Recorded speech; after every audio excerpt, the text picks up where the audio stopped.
वाहिगुरु जी का खालसा वाहिगुरु जी की फतेह। जपजी साहिब तुझी पौड़ी। हुक्मी होवन आकार, हुक्म न कैया जाई। हुक्मी होवन जी, हुक्म मिले वडियाई। हुक्मी उत्तम नीच, हुक्म लिख दुख सुख पाई। इक ना हुक्मी बख्शीश, इक हुक्म सदा पवाई। हुक्मे अंदर सबको, बाहर हुक्म न कोई। नानक हुक्मे जे बुझे, देहो में कई न कोई। हुक्मी होवन आकार, यानी उसके हुक्म से ही हमें हमारा आकार मिलता है। We get a bodily form by his divine will, by his order. उसके हुक्म से हमें हमारा शरीर रूपी वस्त्र मिलता है। हुक्म न किया जाई, उसके हुक्म का व्याख्यान नहीं किया जा सकता। हुक्मी होवन जी, बाय हिज डिवाइन ऑर्डर, उसके हुक्म से ही जीव पैदा होते हैं। One is born. हुक्म मिले वडियाई, उसके हुक्म से ही कोई उसके दर पर शोभा पाता है।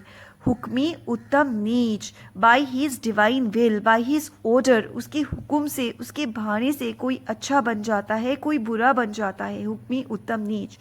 हुक्म लिख दुख सुख पाइए, उसके हुक्म से ही हमें दुख मिलते हैं, हमें सुख मिलते हैं। Everything is partaking by his will.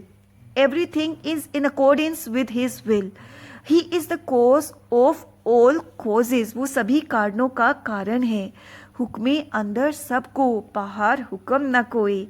Everyone is only obeying his will. हर कोई उसके हुक्म का पालन कर रहा है, हर कोई उसके हुक्म के अंतर्गत आता है, हर कोई उसके हुक्म को निभा रहा है। बाहर हुक्म न कोई।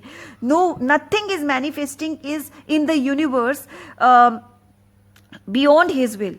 उसके हुक्म के बगैर कुछ हो ही नहीं रहा। Everything is pertaining according to his will.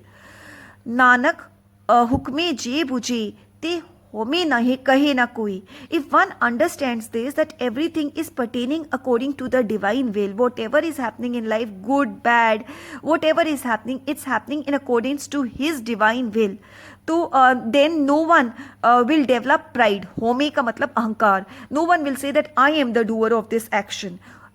Everyone will understand that he is the cause of all causes. The Almighty is the cause of all causes, and everything is happening in accordance to his will.